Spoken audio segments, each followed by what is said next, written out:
It is morning time once again, and time for the Morning Mindset edition of the Live, Build, Change podcast. And yesterday, in the episode that I published, I spoke to you about this idea I got a while back. It was, more than 25 years ago probably, of creating an anti-depression list as an aid to remind me of the benefits and blessings of God in times when I find myself tending toward a depressive state or a down state of life. And I didn't intend to spend a whole episode talking about the anti-depression list. It just came to my mind. What I intended to do was to pull out some scriptures that can help us when we find ourselves in those times of depression. And so that's where we're going to start today, looking at Psalm chapter 40. Now, the Psalms are often a place we turn when we're finding ourselves in a down sense of emotion or a down time in life. And there's reason for that. It's because the guys who wrote the Psalms, David and others, knew what it was like to live a real life. They were guys who were emotional. They were guys who didn't shy away from the hard thing that life could be sometimes.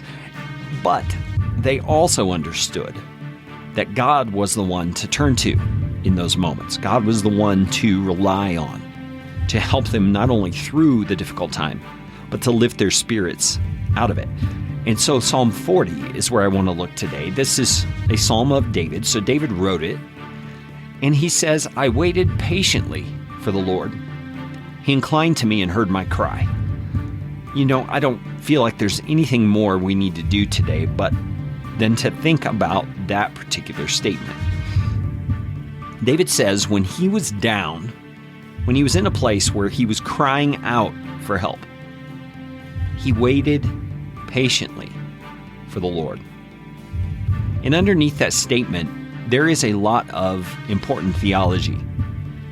David waited on the Lord, and he waited patiently because he knew, first of all, the Lord was the answer to any problem he was experiencing at that point in his life. He waited patiently for the Lord.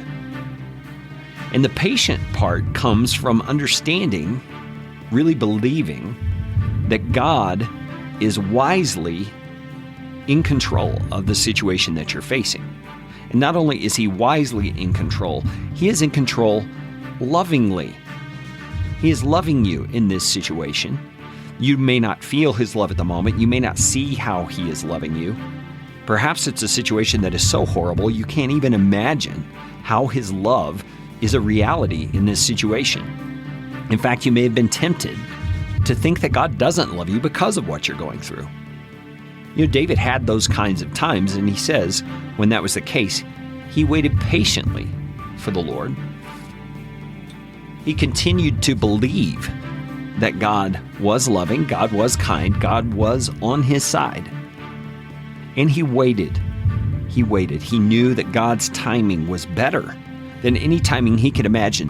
When we're in those times where pain is ever present, where discouragement is looming, we often feel like we want to fix now.